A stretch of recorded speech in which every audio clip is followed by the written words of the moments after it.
venais de sortir mon premier livre et je travaillais sur un roman qui finalement n'a pas vu le jour, que j'ai pas vraiment acheté d'ailleurs. Et en même temps, je voyageais pas mal parce que je savais que j'allais quitter la Chine, donc j'allais de temps en temps dans des villes que je ne connaissais pas. Et j'étais surtout attirée par des villes qui n'étaient pas fondamentalement chinoises, c'est-à-dire des villes qui avaient qui gardaient des traces de l'étranger. Par exemple, Harbin, qui est à la frontière, enfin, pas vraiment à la frontière, mais qui est en Mandchourie et qui a de fortes influences russes, etc.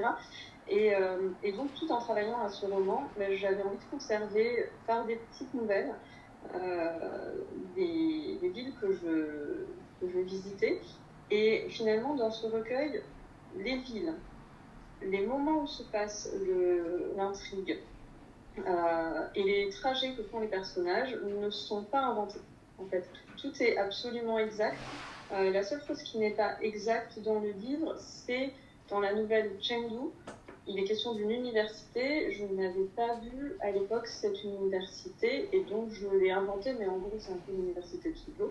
Voilà, mais sinon tout existe, y compris à Dalian, le petit café russe avec un cacatoès, voilà.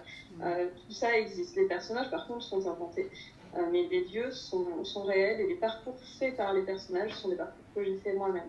Donc ça avait un côté un petit peu photographique. Où le lieu, les sensations, dont vous parliez tout à l'heure, étaient aussi importants que le personnage que je crée finalement. Donc c'est un carnet de voyage, mais qui ne dit pas son nom et qui est à moitié fictionnel en fait.